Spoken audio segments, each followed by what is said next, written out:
नमस्ते, केदार सीकर सनातन संस्कार चॅनलमध्ये आपले सहर्ष स्वागत आहे। आज आपण ऐकणार आहोत BGM 003 BGM-003 श्रीमद भगवद गीता मराठी भाष्य वाचन भाग क्रमांक 3 आपण ऐकणार आहोत। सर्वप्रथम आपले अभिनंदन की आपण तिसरा भाग ऐकायला घेतलेला आहे किंवा तिसरा भाग आपल्या समोर आलेला आहे आणि तो ऐकण्यासाठी आपण बटन दाबलेला आहे, प्रयत्न केलेले आहे। ह्याच्यासाठी परमेश्वराची कृपा लागते, हे सर्वांनाच मिळत नाही किंवा हे असे व्हिडिओ ऐकण्याची आणि बघण्याची बुद्धी सर्वांना होत नाही। त्यासाठी ही तुम्हाला झाली, त्यासाठी सर्वप्रथम तुमचे अभिनंदन। आता आपण थेट सुरुवात करूयात, वेळ दाबडायचा नाही आपल्याला। पुढचा भाग आपण जे वाचन क्रमशः करणार आहोत, आशा आहे की तुम्ही या उपक्रमातले पहिला आणि दुसरा भाग ऐकलेला असेल। आता तिसरा भाग अधिकारी, हेडिंग आहे अधिकारी। आता प्रश्न असा उरतो की गीतोक्त सांख्ययोग व कर्मयोग यांचा अधिकारी कोण? सर्व वर्ण आणि सर्व आश्रम तसेच सर्व जातीचे लोक या योगाचे आचरण करू शकतात काय? किंवा एखाद्या खास वर्णाचे, एखाद्या खास आश्रमाचे किंवा एखाद्या खास जातीचे लोक या योगाचे साधन करू शकतात? याचे उत्तर असे आहे की जरी गीतेमध्ये ज्या पद्धतीचे निरूपण केले गेले आहे ते पूर्णपणे भारतीय व ऋषी सेवित पद्धतीचे आहे, तरी गीतेत सांगितलेल्या उपदेशाचा विचार करता असे म्हणता येईल की गीतेत सांगितलेल्या साधनांना अनुसरून आचरण करण्याचा अधिकार सर्व मनुष्य मात्रास आहे। जगद्गुरु भगवान श्रीकृष्णांचा हा उपदेश संपूर्ण मानवजातीसाठी आहे, कोणत्या तरी एका खास वर्गासाठी किंवा एखाद्या खास आश्रमासाठी नाही।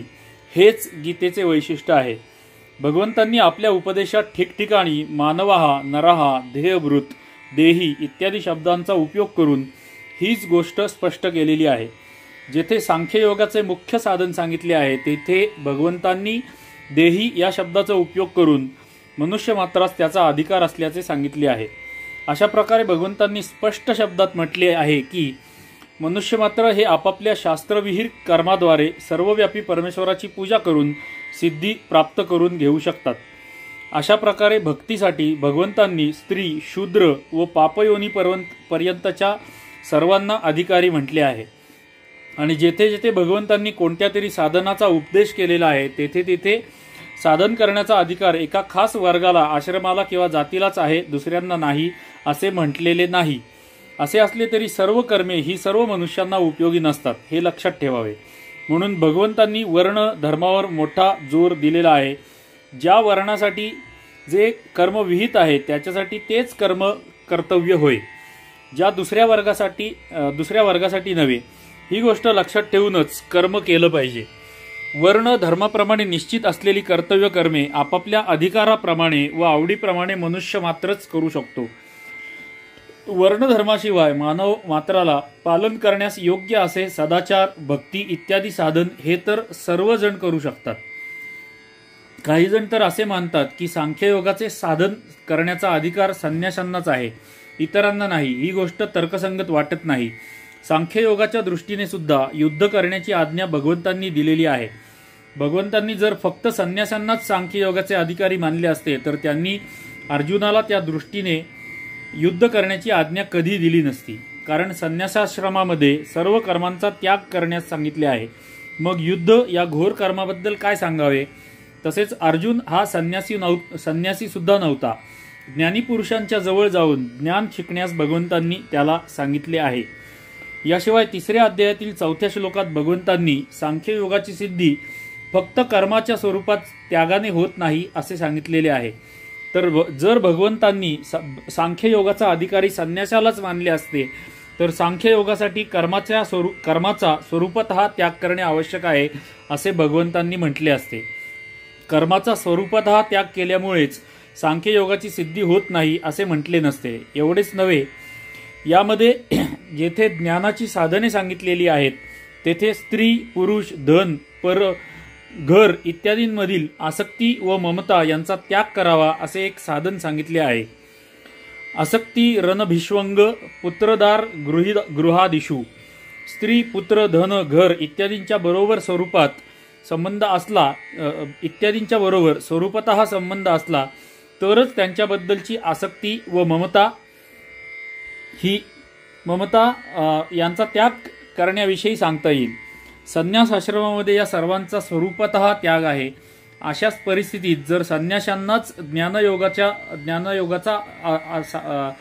ज्ञानयोगाच्या साधनाचा अधिकार असता तर त्यांना या स्त्री इत्यादी सर्वांबद्दल आसक्ती व ममता यांचा त्याग करण्यास सांगणे हे अनावश्यक होते. तिसरी गोष्ट अशी की 18व्या अध्यायात जेथे अर्जुनाने खास संन्यास व त्याग यांच्याविषयी प्रश्न विचारला आहे तेथे भगवंतांनी संन्यासाच्या ठिकाणी सांख्य योगाचे वर्णन केले आहे. तेथे संन्यास आश्रमाचा कोठेही उल्लेख केलेला नाही.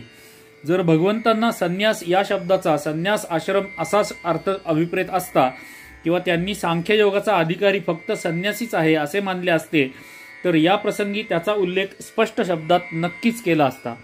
या सर्व गोष्टींवरून हे स्पष्टपणे सिद्ध होते की सांख्य योगाचा अधिकार संन्यासी गृहस्थ या सर्वांना समान आहे. सांख्य योगाचे साधन करण्यासाठी संन्यास आश्रमात सोयी अधिक आहेत ही गोष्ट नक्की. या दृष्टीने त्या आश्रमाला गृहस्थाश्रमापेक्षा सांख्य योगाचे साधन आचरण्यासाठी अधिक उपयुक्त असे नक्कीच म्हणता येईल. म्हणजे सांख्ययोग संन्यास धर्मातील संन्यास आश्रमातील लोकांना सोपा आहे पण आपल्याला सुद्धा करता येईल असं ते म्हणतात.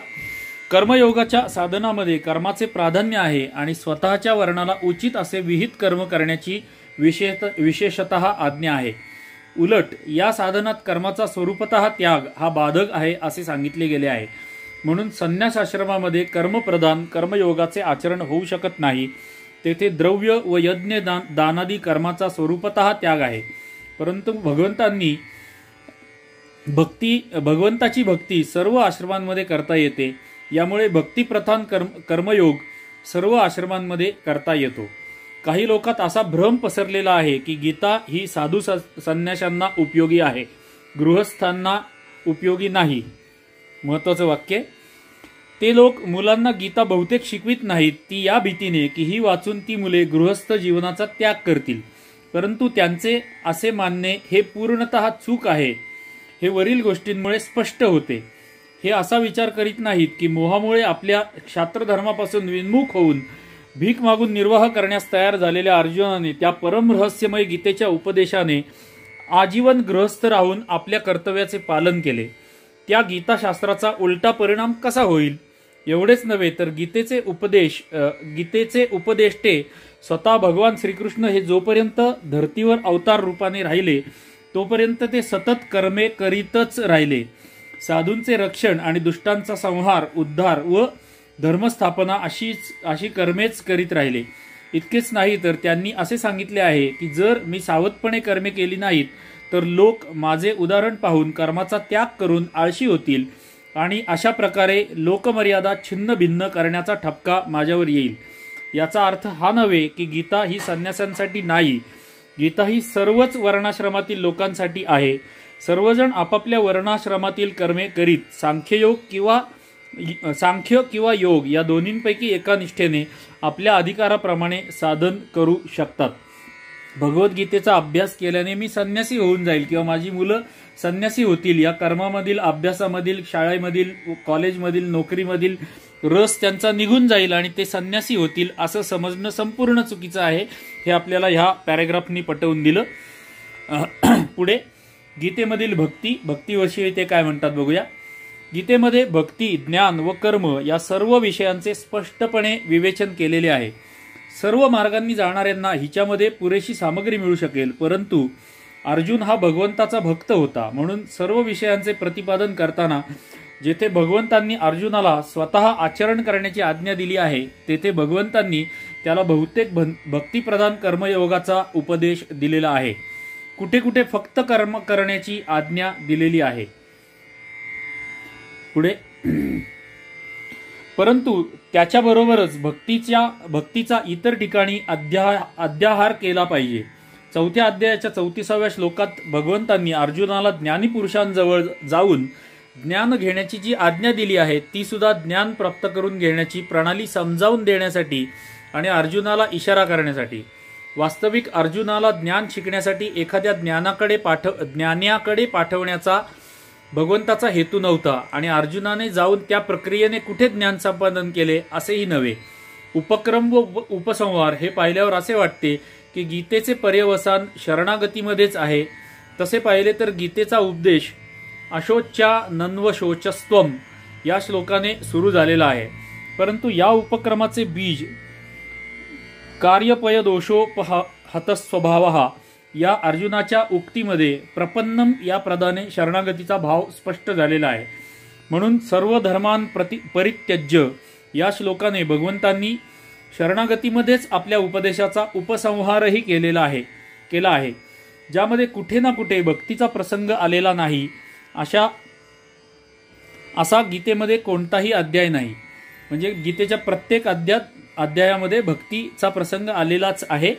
उदाहरणार्थ दुसऱ्या अध्यायातील 61वा श्लोक, तिसऱ्या अध्यायातील 20वा, चौथ्या अध्यायातील 11वा, पाचव्यातील 29वा, सहाव्यातील 47वा, सातव्यातील 14वा, आठव्यातील 14वा, 9व्या अध्यायातील 34वा, 10व्यातील 9वा, 11व्यातील 54वा, 12व्यातील दुसरा, 13व्यातील 10वा, 14व्यातील 26वा, 15व्यातील 19वा, 16व्यातील पहिला, ज्यामध्ये ज्ञानयोग व्यवस्थिती या पदाने भगवंतांनी ध्यानाची गोष्ट सांगितलेली आहे. 17व्या अध्यायातील 27वा आणि 18व्यातील 66वा हा श्लोक पहावा. अशा प्रकारे प्रत्येक अध्यायामध्ये भक्तीचा प्रसंग आलेला आहे. 7व्यापासून 12व्या अध्यायापर्यंत तर भक्तियोगाचेच प्रकरण भरलेले आहे. म्हणूनच या 6ही अध्यायांना भक्तिप्रधान असे मानलेले गेलेले आहे. उदाहरणादाखल जर वर प्रत्येक अध्यायातील एकेका श्लोकाची संख्या दिली आहे, अशाच प्रकारे ज्ञानविषयक श्लोकही पुष्कळशा अध्यायांमध्ये सापडतात. उदाहरणार्थ दुसऱ्या अध्यायातील 29वा, तिसऱ्यातील 28वा, चौथ्यातील 24वा, पाचव्यातील 13वा, सहाव्यातील 19वा, आठव्यातील 13वा, 9व्यातील 15वा, 12व्यातील 3रा, 13व्यातील 34वा, 14व्यातील 19वा आणि 18व्यातील 49वा हे श्लोक पहावेत. यामध्ये दुसरा, 5वा, 13वा, 14वा आणि 18वा या अध्यायांमध्ये ज्ञानविषयक श्लोक पुष्कळ सापडतात. गीतेमध्ये ज्या प्रकारे भक्ती व ज्ञान यांचे रहस्य चांगल्या प्रकारे उघड केले आहे, त्याच प्रकारे कर्माचे रहस्यही व्यवस्थितपणे उघड केले आहे. दुसऱ्या अध्यायातील 39व्या श्लोकापासून 53व्या श्लोकापर्यंत, तिसऱ्या अध्यायातील 4थ्या श्लोकापासून 35व्या श्लोकापर्यंत, चौथ्या अध्यायातील 13व्यापासून 32व्या श्लोकापर्यंत, 5व्या अध्यायातील 2ऱ्यापासून 7व्या श्लोकापर्यंत, 6व्या अध्यायाच्या पहिल्या श्लोकापासून 4थ्या श्लोकापर्यंत कर्माचे रहस्य पूर्णपणे भरलेले आहे. यापैकी दुसऱ्या अध्यायातील 47व्या श्लोकात व चौथ्यामधील 16व्या श्लोकापासून 18व्या श्लोकापर्यंत कर्माच्या रहस्याचे विशेष विवेचन झाले आहे आणि याशिवाय इतर अध्यायातही कर्माचे वर्णन आहे. जागेअभावी जास्त पुरावे देता येत नाहीत, परंतु यामुळे हे कळून येईल की गीतेमध्ये फक्त भक्तीचेच वर्णन नाही, तिच्यामध्ये ज्ञान, कर्म व भक्ती या तिन्हींचेही पूर्णपणे प्रतिपादन केलेले आहे. ज्ञान, कर्म आणि भक्ती या तिन्हीचाही संयोग गीतेमध्ये केलेला आहे. सगुण निर्गुणाची उपासना व तत्व, नवीन विषय, सगुण निर्गुणाची उपासना व तत्व. वेगवेगळे विषय हे लेखक आपल्याला सांगतात, जे गीतेमध्ये आपल्याला पुढे जाऊन समजावून घ्यायचे. ते लेखक आपल्याला थोडक्यात इथे कल्पना देत आहेत. वर सांगितले आहे की परमात्म्याची उपासना भेद दृष्टीने केली जावो अथवा अभेद दृष्टीने, दोन्हींचे फल एकच आहे. हे असे कसे म्हटले आहे? कारण भेदोपासकाला भगवंत साकार रूपाने दर्शन देतो आणि हे शरीर सोडल्यावर तो उपासक भगवंतांच्या परमधामास जातो व अभेदोपासक स्वतः ब्रह्मरूप होतो. तो कोठे येत जात नाही. या प्रश्नाचे उत्तर असे की वर जी गोष्ट सांगितली आहे ती बरोबर आहे व प्रश्नकर्त्याने जे म्हटले आहे तेही बरोबर आहे. दोन्हींचा समन्वय कसा होतो हे आता पाहूया. संपूर्ण ह्या पुस्तकभर असे प्रश्न उत्तरं दिलेली, गीता वाचताना, गीता समजावून घेताना पडणारे प्रश्न आणि त्यांना दिलेली उत्तर अशा स्वरूपाचंच हे पुस्तक आहे. त्यामुळे आपल्याला पडणाऱ्या प्रश्नांची आपल्याला आपोआप उत्तरं सगळी रेडीमेड प्रश्न पण मिळणार आहेत आणि उत्तरं पण मिळणार आहेत. साधन कालात साधक ज्या प्रकारच्या भावनेने व श्रद्धेने परमात्म्याची उपासना करतो, त्याला त्याच भावनेप्रमाणे परमात्म्याची प्राप्ती होते. जे अभेद रूपाने म्हणजे स्वतःला परमात्म्याहून अभिन्न समजून परमात्म्याची उपासना करतात, त्यांना अभेद रूपाने परमात्म्याची प्राप्ती होते. आणि जे भेद रूपाने त्याची भक्ती करतात, त्यांना तो भेदरूपानेच दर्शन देतो। साधकांच्या निश्चयाप्रमाणे त्या सर्वांना परमात्मा भिन्न भिन्न रूपाने प्राप्त होतो। कोणत्याही मार्गाने जा, डेस्टिनेशन सेम आहे। भेदोपासना व अभेदोपासना या दोन्हीही उपासना भगवंताच्या उपासना आहेत, कारण परमात्मा सगुण, निर्गुण, साकार, निराकार, व्यक्त, अव्यक्त असा सर्व काही आहे। जे पुरुष परमात्म्याला निर्गुण निराकार असे समजतात त्यांच्यासाठी तो निर्गुण निराकार आहे। जे त्याला सगुण निराकार मानतात त्यांच्यासाठी तो सगुण निराकार आहे। जे त्याला सर्व शक्तिमान, सर्वाधार, सर्वव्यापी, सर्वोत्तम म्हणजे सर्व प्रकारे उत्तम गुणांनी युक्त असा मानतात त्यांच्यासाठी तो सर्व गुण संपन्न आहे। जे पुरुष त्याला सर्वरूप असे मानतात त्यांच्यासाठी तो सर्वरूप आहे। त्याला सगुण साकार मानतात त्यांच्यासाठी तो सगुण साकार रूपामध्ये प्रकट होतो। वर जे म्हटले गेले आहे ते बरोबरच आहे, परंतु त्यामुळे प्रश्नकर्त्याचा मूळ शंकेचे निराकरण झालेले नाही। ती शंका जशीच्या तशीच आहे। ती अशी होती की जर भगवंत सर्वांना वेगवेगळ्या रूपात प्राप्त होतो तर फलामध्ये एकता कुठून आली? याचे उत्तर असे की प्रथमतः परमात्मा हा साधकाला त्याच्या भावनेप्रमाणेच प्राप्त होतो। त्यानंतर भगवंतांच्या यथार्थ तत्वज्ञानाची जी प्राप्ती होते ती वाणीने सांगता येत नाही, ती शब्दांनी वर्णन करता येत नाही। भेद किंवा अभेद या रूपांनी जितक्या प्रकारे परमात्म्याची उपासना होते त्या सर्वांचे अंतिम फल एकच असते।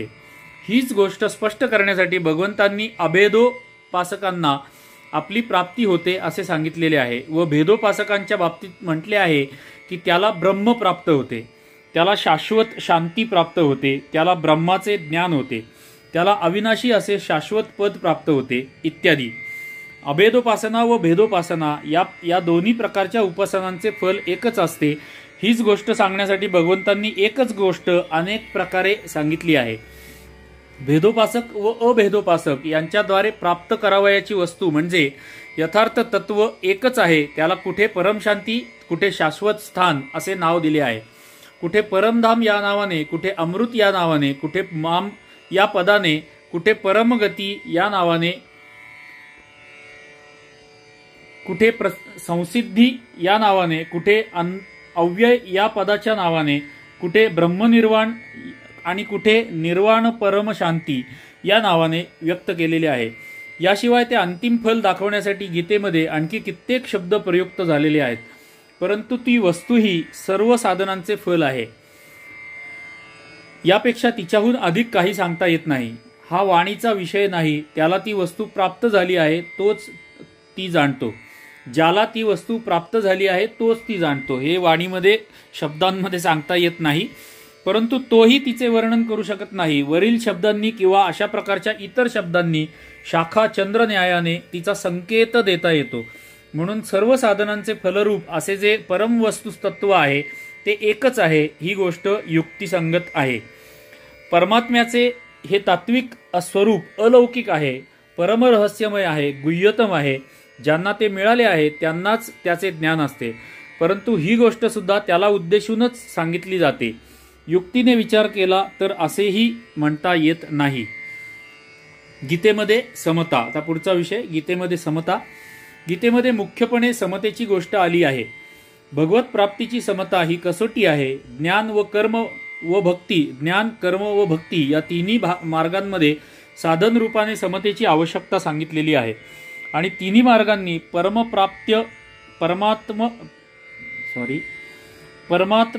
परमात्म्यास प्राप्त करून घेतलेल्या पुरुषांचे समता हे असाधारण असे लक्षण सांगितले आहे। तिच्याशिवाय साधन अपूर्ण आहे आणि सिद्धी ही सुद्धा अपूर्ण आहेच। ज्याच्यामध्ये समता नसेल तो सिद्ध कसला? समदुःख सुखम या पदाने ज्ञानमार्गातील साधकांपैकी ज्याचे ठिकाणी ममता आहे त्यालाच अमृतत्वाचा म्हणजे मुक्तीचा अधिकारी असे म्हटले आहे। सिद्धो ममो भूत्वा ममत्वम योग उच्यते। अशा प्रकारे कर्मयोगाच्या साधकाला ममतायुक्त होऊन कर्म करण्याची आज्ञा दिलेली आहे आणि भक्ती मार्गाच्या साधकालाही याच गुणांचे सेवन करण्यास सांगितले आहे।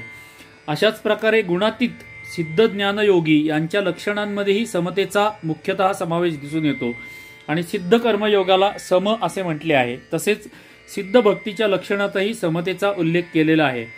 हे समतेचे तत्व सुगमपणे व्यवस्थित समजावून सांगण्यासाठी भगवंतांनी गीतेमध्ये अनेक प्रकारे सर्व प्राणी, क्रिया, भाव व पदार्थ यांच्या बाबतीत समतेचे स्पष्टीकरण केलेले आहे। उदाहरणार्थ मनुष्यांबाबत ममता, सुहृद मित्रार युदासीन मध्यस्थ द्वेष्यवंधुषु साधुष्वसी च पापेषु समबुद्धि विंशिष्यते. सुहृद मित्र वैरी उदासीन मध्यस्थ द्वेष्य व बंधुगण धर्मात्मा आणि पापी यांच्यामध्येही समान भाव ठेवणारा अत्यंत श्रेष्ठ होय. मनुष्य व पशु यांच्या बाबतीत समता, मनुष्य आणि पशु यांच्या बाबतीमध्ये सुद्धा समता गीतेमध्ये दिलेली आहे. विद्या विनय संपन्ने ब्राह्मणे गविहस्तिनी शुनिचैव श्वपाके च पंडितः समदर्शिनः.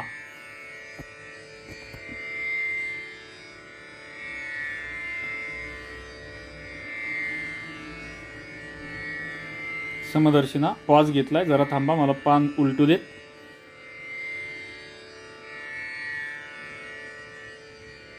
एक मिनिट हा, पान डबल उलटलं गेलं बहुतेक.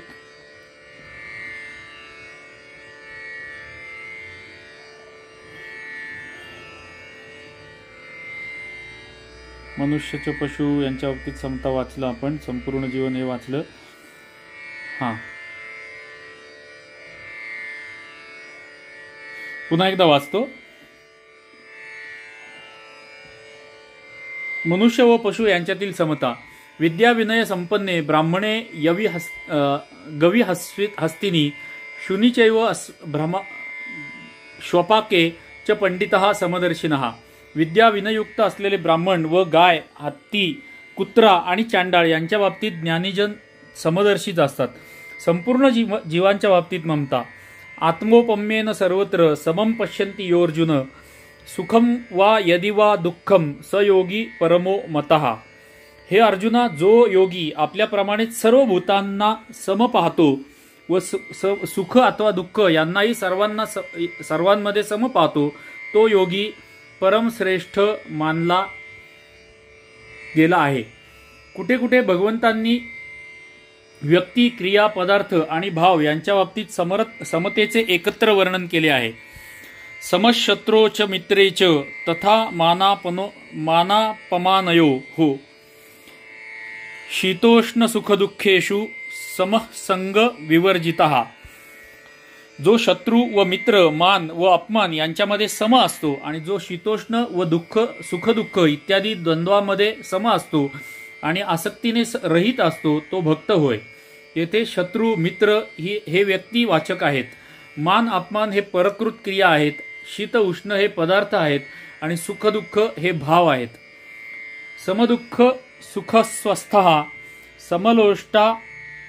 समलोष्टाश्मकाश्चनः तुल्यप्रिया प्रियो धीरस् तुल्यनिंदात्म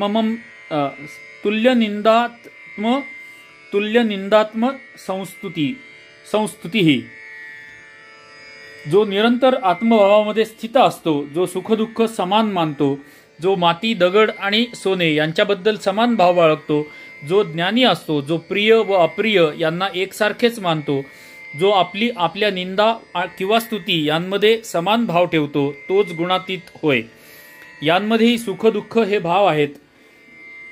लोष्ट, अश्म व कांचन हे पदार्थ आहेत. निंदा, स्तुती या परकृत क्रिया आहेत आणि प्रिय अप्रिय प्राणी, भाव, पदार्थ व क्रिया या सर्वांचे वाचक होत.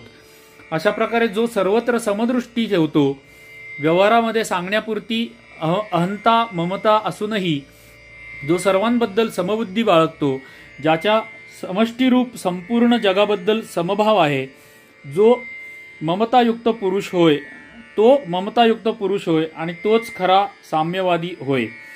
गीतेतील साम्यवाद व हल्ली सांगितला जाणारा साम्यवाद यांच्यामध्ये मोठे अंतर आहे. आजचा साम्यवाद ईश्वर विरोधी आहे आणि गीतोक्त साम्यवाद सर्वत्र ईश्वरास पाहतो.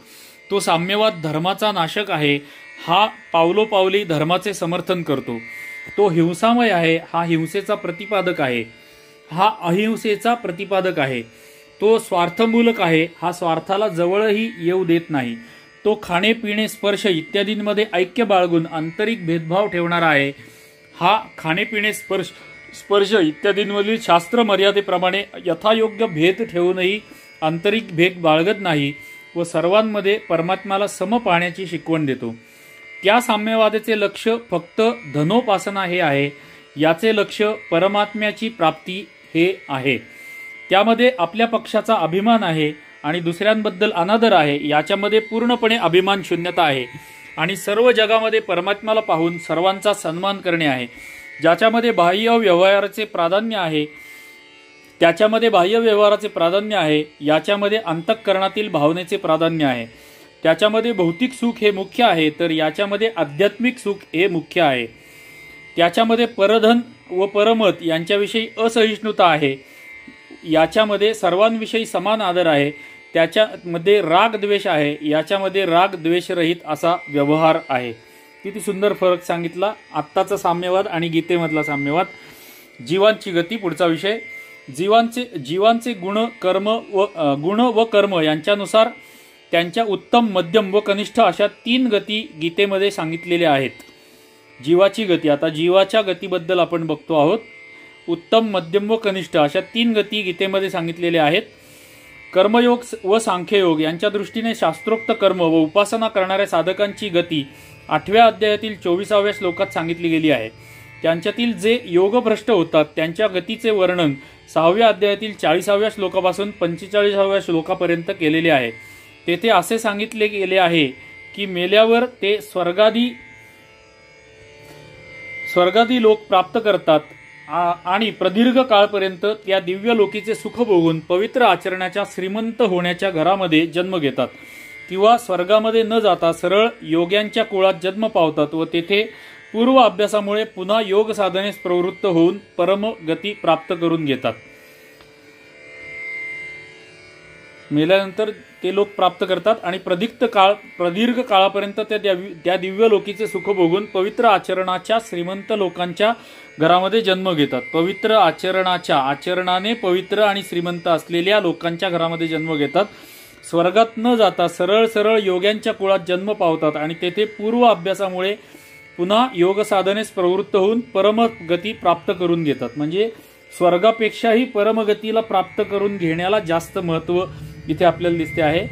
सकाम भावनेने विहित कर्म व उपासना करणाऱ्यांच्या गतीचे वर्णन 9व्या अध्यायातील 20व्या आणि 19व्या श्लोकात केलेले आहे. तेथे 21व्या श्लोकात केलेले आहे. तेथे स्वर्गाच्या इच्छेने यज्ञ याग इत्यादी वेदविहित कर्म करणाऱ्यांना स्वर्गातील भोगांची प्राप्ती होते व पुण्यक्षय झाल्यावर त्यांना पुन्हा मर्त्यलोकी ढकलून दिले जाते असे सांगितले आहे. ते पुरुष कोणत्या मार्गाने व कशा प्रकारे स्वर्गात जातात याची प्रक्रिया 8व्या अध्यायातील 25व्या श्लोकाच्या स्पष्टीकरणात सांगितली आहे. ज्याला स्वर्ग पाहिजे त्याला स्वर्ग, ज्याला परमात्मा पाहिजे त्याला परमात्मा म्हणजेच मुक्ती पाहिजे त्याला मुक्ती, ज्याला जे पाहिजे ते जो मार्ग निवडेल तसं फुल्ली चॉईस आहे आपल्याला. 14व्या अध्यायातील 14व्या 15व्या व 18व्या श्लोकांमध्ये सामान्यतः सर्व पुरुषांची गती संक्षिप्तपणे सांगितलेली आहे. सत्वगुणाच्या वृद्धीमध्ये मरणारे पुरुष उत्तम लोकांमध्ये जातात. रजोगुणाच्या वृद्धीमध्ये मरणारे हे पुरुष हे मनुष्य योनीत जन्म घेतात आणि तमोगुणांच्या वृद्धीमध्ये मरणारे पशु पक्षी कीटक पतंग आणि वृक्षादी योनींमध्ये जन्मतात. अशा प्रकारे सत्वगुणांमध्ये स्थित असलेला पुरुषही मेल्यावर ऊर्ध्व लोकांमध्ये जातो. रजोगुणात स्थित असलेला राजस पुरुष मनुष्य लोकीतच राहतो आणि तमोगुणामध्ये स्थित असलेला तामस पुरुष अधोगतीला म्हणजेच नरकामध्ये किंवा तिर्यक योनीमध्ये जातो. 16व्या अध्यायातील 19व्या श्लोकापासून 20व्या श्लोकापर्यंत आसुरी प्रकृतीच्या तामसी मनुष्यांबद्दल भगवंतांनी सांगितले आहे की त्यांना वारंवार आसुरी योनीमध्ये म्हणजे डुक्कर कुत्रा इत्यादी योनींमध्ये मी घालतो आणि त्यानंतर ते घोर नरकामध्ये पडतात. अशा प्रकारे इतर ठिकाणीही गुणकर्माप्रमाणे जीवांना मिळणारी गती गीतेमध्ये सांगितलेली आहे. मुक्त पुरुषांच्या गतीचे वर्णन विस्ताराने सांख्य व योग यांचे फल सांगताना ठिकठिकाणी केलेले आहे. मुक्त पुरुषांच्या गतीचे वर्णन हे याच्याकडे लक्ष द्या, बाकी सगळं दुर्लक्षित केलं तरी चालेल. जीवनमुक्त पुरुष कुठेही येत जात नाहीत, ते तर इथेच परब्रह्म परमात्म्याला प्राप्त करून घेतात. गीतेमधील काही खास गोष्टी, हे शेवटचा पॅराग्राफ लक्षात ठेवा. तुम्हाला जो आत्ता स्क्रीनवर दिसतोय वाटल्यास स्क्रीनशॉट काढून ठेवा, परत ऐका. पुढे गीतेमधील काही खास गोष्टी. आता गीतेमधील काही खास गोष्टींबाबत माहिती. गुणांची ओळख. गीतेमध्ये सात्विक, राजस, तामस पदार्थ, भाव व क्रिया यांची काही खास ओळख सांगितली आहे. ती अशा प्रकारे: जो भाव अथवा क्रिया यांचा संबंध स्वार्थाशी नसेल आणि ज्याच्यामध्ये आसक्ती व ममता नसेल, तसेच ज्याचे फल भगवत प्राप्ती असेल, त्याला सात्विक म्हणून ओळखावे. आता सात्विक म्हणजे काय, त्याची व्याख्या दिलेली आहे. ज्या भाव अथवा क्रिया यांच्यामध्ये लोभ, स्वार्थ, आसक्ती यांचा संबंध असेल आणि ज्याचे फल क्षणिक सुखाची प्राप्ती व अंतिम परिणाम दुःख असेल, त्याला राजस असे म्हटले आहे. ज्या भाव किंवा क्रिया यांच्यामध्ये हिंसा, मोह व प्रमाद असेल व ज्याचे फल दुःख व अज्ञान असेल, त्यांना तामस समजावे. अशा प्रकारे तिन्ही प्रकारच्या भाव व क्रिया यातील फरक सांगून भगवंतांनी सात्विक भाव, क्रिया यांचा स्वीकार करून आणि राजस व तामस भाव व क्रिया यांचा त्याग करण्याचा आदेश दिलेला आहे. आपल्याला सात्विकतेकडे जायचे आहे. राजस भाव आणि तामस भाव सोडून आपल्याला सात्विकतेकडे जायचं आहे. 2. गीतेमध्ये आचरणापेक्षा भावनेचे प्राधान्य. जरी उत्तम आचरण व अंतःकरणातील उत्तम भाव या दोन्हींना गीतेने कल्याणाचे साधन मानले आहे.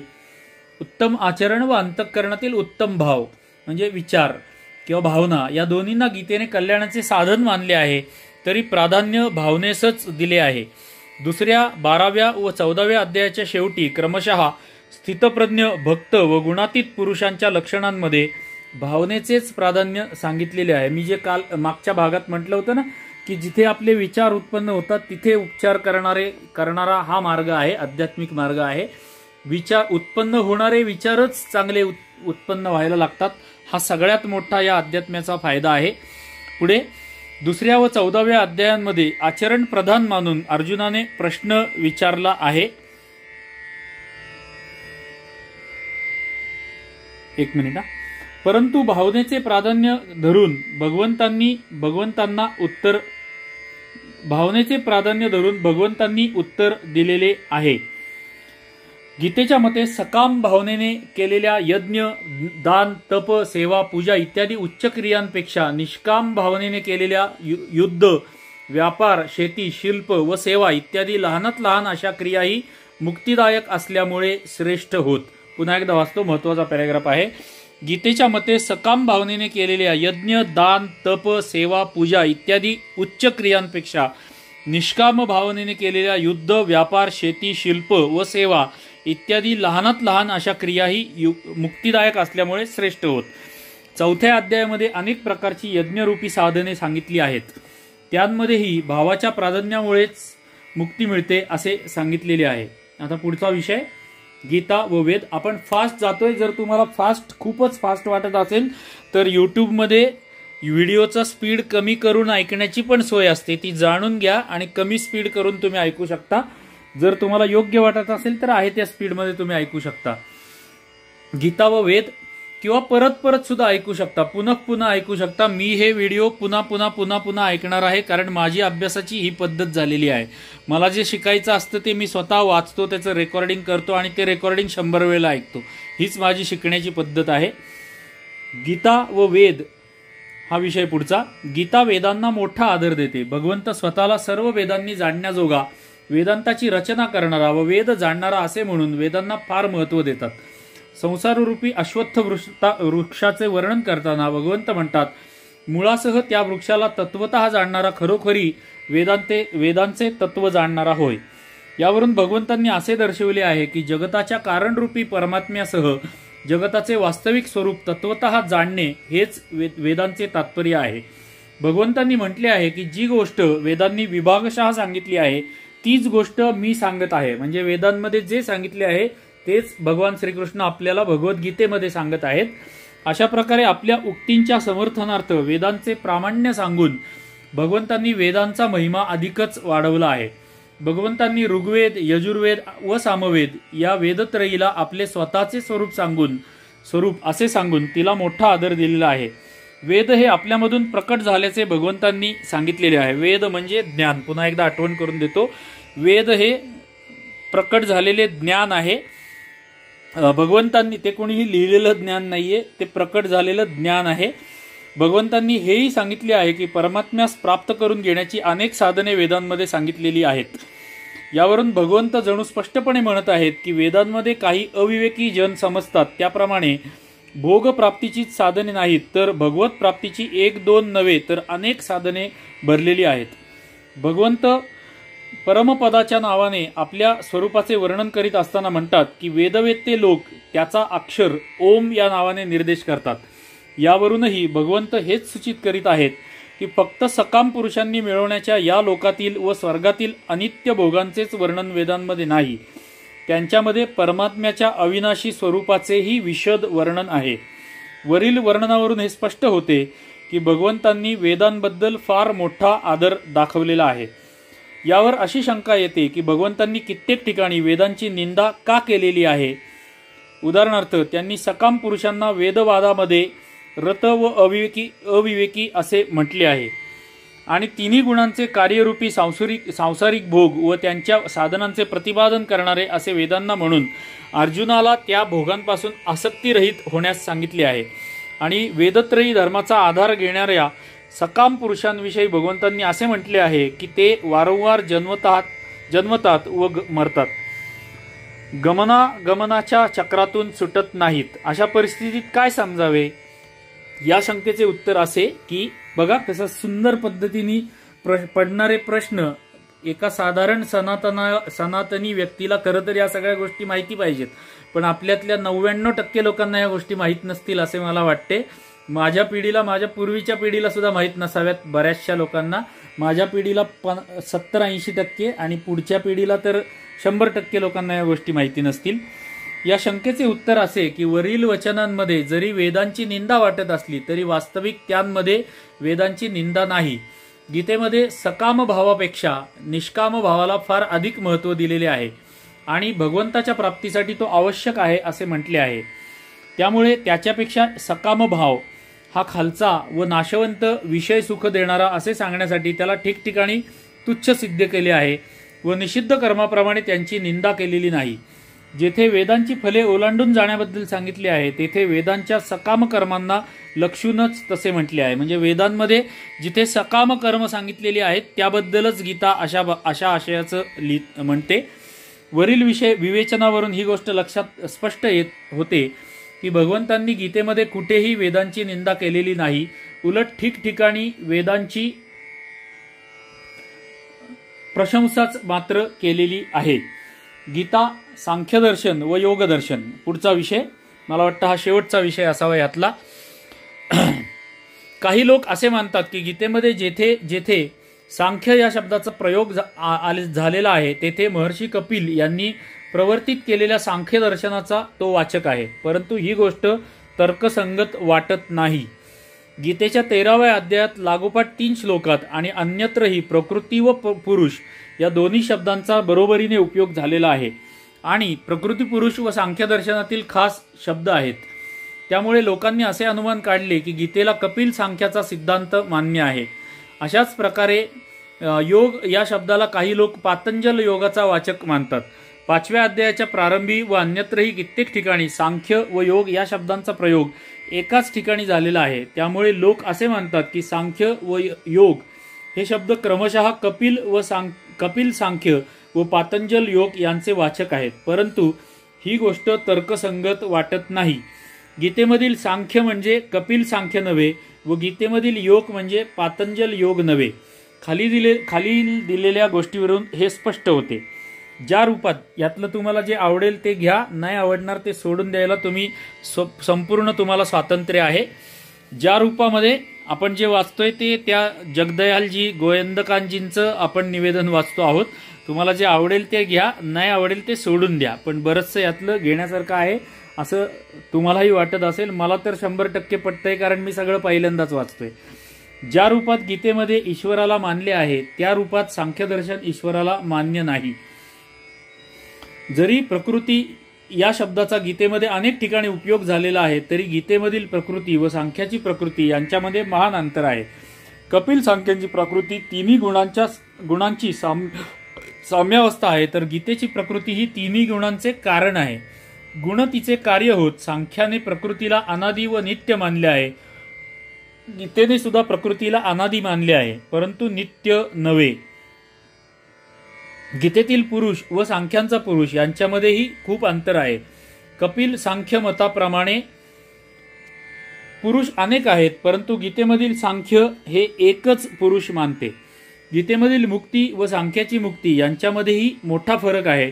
सांख्य मताप्रमाणे दुःखांची आत्यंतिक निवृत्ती हेच मुक्तीचे स्वरूप होय. गीतेमधील मुक्तीमध्ये दुःखांची आत्यंतिक निवृत्ती तर आहेच, याशिवाय तिच्यामध्ये परमानंद स्वरूप परमात्म्याची प्राप्ती सुद्धा आहे. वरील सिद्धांत भेदाशिवाय पातंजल योगामध्ये योग या शब्दाचा अर्थ चित्तवृत्तींचा निरोध असा आहे, परंतु गीतेमध्ये संदर्भाप्रमाणे योग या शब्दाचा विभिन्न अर्थांनी उपयोग झालेला आहे. अशा प्रकारे गीता व सांख्यदर्शन योगदर्शन यांच्या सिद्धांतांमध्ये खूप अंतर आहे. आता या टीकेचे प्रयोजन लेखक लिहित आहेत. ही टीका करण्याचं प्रयोजन: फार दिवसांपासून पुष्कळ मित्रांचा आग्रह व प्रेरणा होती की मी स्वतःच्या भावनेप्रमाणे गीतेवर एक विस्तृत टीका लिहावी. तसे पाहिले तर पूज्यपाद आचार्यांनी, संत महात्म्यांनी व शास्त्रांचे मर्म जाणणाऱ्या विद्वानांनी गीतेवर अनेक भाष्य, टीका व व्याख्या लिहिलेल्या आहेत. हे सर्वजण आदरणीय आहेत आणि सर्वांनी आपापल्या दृष्टीने गीतेचे मर्म समजावून सांगण्याचा प्रयत्न केलेला आहे. परंतु त्यापैकी बऱ्याचशा टीका संस्कृतमध्ये आहेत आणि विद्वानांच्या दृष्टीने त्या मोठ्या उपयोगी आहेत.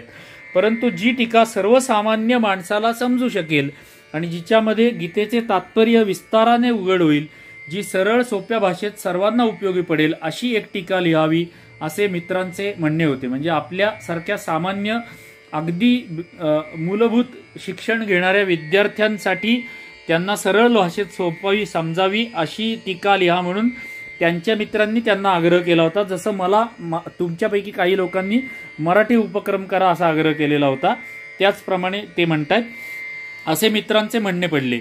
या दृष्टीने त्याचा अधिक लाभ मला स्वतःला मिळेल असा विचार करून हे कार्य आरंभले. माझा पण एक्झॅक्टली हाच हेतू आहे. मी वारंवार तुम्हाला सांगत असतो की हे उपक्रम मी माझ्या स्वतःसाठी करतो आहे. तुम्हाला झाला तर तो बोनस असेल.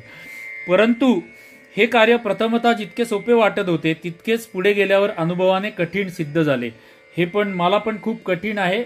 पाऊण तास 1 तास सतत मोठ्या आवाजात वाचन करायचं, पोटातली आतडी दुखायला लागतात. हे सोपं काम नाहीये. तुम्हाला ऐकायला कदाचित सोपं वाटत असेल, पण सोपं काम नाहीये. पुढे सेकंड लास्ट पेजवरती आहोत आपण. योग्यता आणि अधिकार यांच्या दृष्टीनेही माझा हा प्रयत्न दुस्साहस मानला जाईल हे मी जाणतो. वर्णाने मी एक वैश्य आहे आणि विद्याबुद्धीनेही या कार्यासाठी मी नितांत अयोग्य असल्याचे मला वाटते. म्हणून गीतेसारख्या सर्वमान्य ग्रंथावर टीका लिहिण्यास मी सर्वथा अनधिकारी आहे. आता उरली भावनेची गोष्ट. भगवंताच्या उपदेशाचा पूर्ण भावार्थ समजणे दूरच त्याचा शतांशही मी समजू शकलो आहे असे म्हणणे माझे दुस्साहस होईल. भगवंताच्या उपदेशांना थोडेफार समजून घेऊन त्याचा उपयोग करणे हे तर फारच कठीण.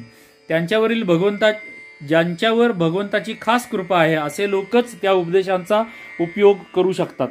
संपूर्ण उपदेश अंमलात आणणे हे दूरच. ज्या लोकांनी गीतेच्या साधनात्मक अशा एखाद्या श्लोकानुसार आपले जीवन घडवले आहे ते पुरुष खरोखर धन्य होत.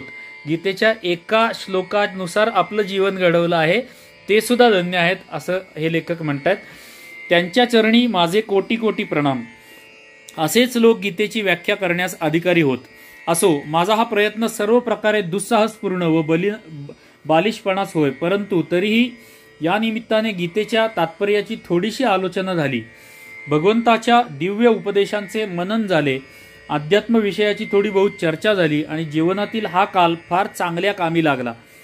माझ्या पण जीवनातला हा काल खूप चांगल्या कामी लागतो आहे असं माझी भावना आहे. तुम्ही जर नियमितपणे हे ऑडिओ ऐकलेत, व्हिडिओ ऐकलेत तर तुम्हालाही हीच भावना येईल अशी मला पक्की खात्री आहे. थोडेसे कष्ट घ्यावे लागतील त्यासाठी. पुढे, यामुळे मी स्वतःला धन्य समजतो. यामुळे माझे गीतेसंबंधीचे ज्ञान वाढतेच आहे आणि पुष्कळशा चुकांचेही परिमार्जन झाले आहे. तरीही या कार्यात चुका पावलोपावली झाल्या असतील, कारण गीतेच्या तात्पर्यातील 100वा भागही मला समजला असे म्हणता येत नाही. गीतेचे वास्तविक तात्पर्य पूर्णपणे स्वतः भगवंतच जाणतात आणि ज्याच्यासाठी भगवंतांनी गीता सांगितली तो अर्जुन काही अंशी जाणतो. आणि अथवा ज्यांनी परमात्म्यास प्राप्त करून घेतले आहे व ज्यांना भगवत कृपेचा पूर्ण अनुभव आलेला आहे तेही काही जाणू शकतात. मी याविषयी काय सांगू शकणार? ज्या ज्या पूज्य महानुभावांनी गीतेवर भाष्य किंवा टीका लिहिले आहेत त्या सर्वांचा मी अत्यंत कृतज्ञ व ऋणी आहे.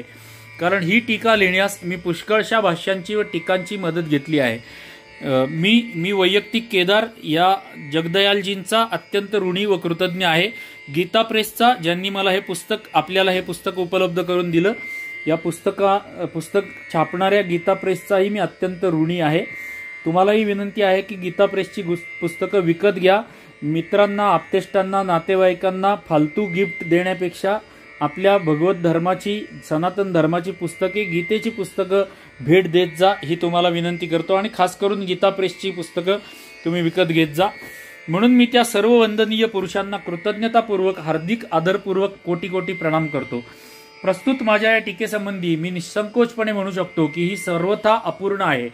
भगवंताचा भाव व्यक्त करणे दूरच, पुष्कळशा ठिकाणी तो समजण्यामध्येही माझ्याकडून चुका झाल्या असतील आणि बऱ्याच ठिकाणी त्या जागी विपरीत भावही आला असेल.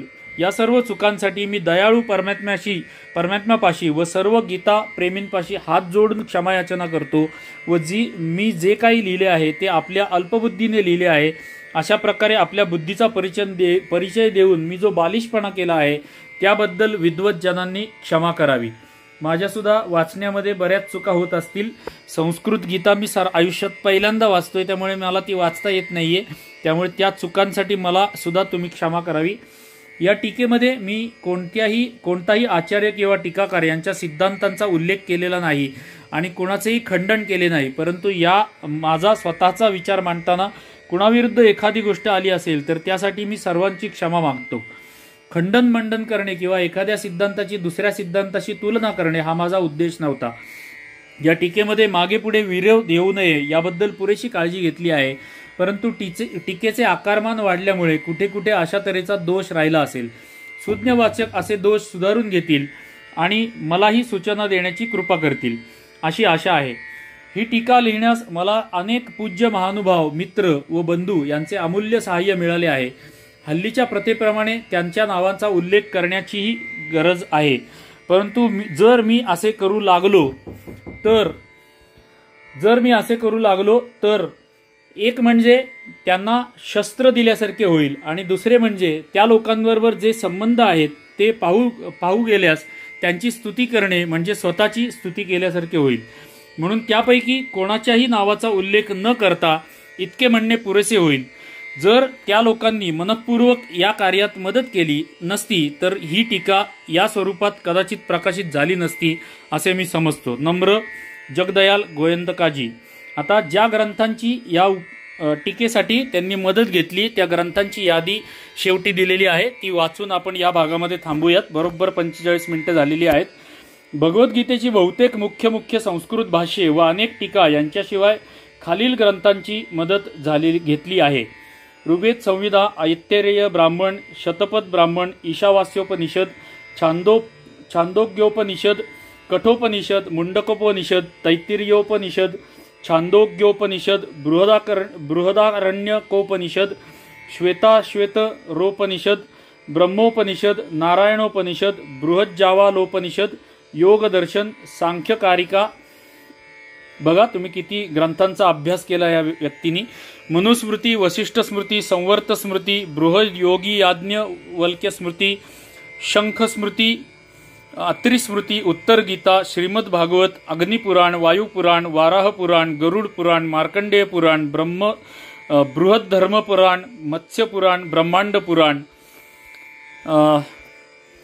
शिवपुराण, पद्मपुराण, ब्रह्मपुराण, विष्णुपुराण, कूर्मपुराण, देवी भागवत, महाभारत, हरिवंश, वाल्मिकीय रामायण, नारद भक्तिसूत्र, शांडिल्य सूत्र, सूर्य सिद्धांत, श्रीरामचरितमानस, विनयपत्रिका, कृष्णकर्णामृत, भक्तमाल इत्यादी ग्रंथांचा या पुस्तकाच्या या टीकेसाठी उपयोग झालेला आहे.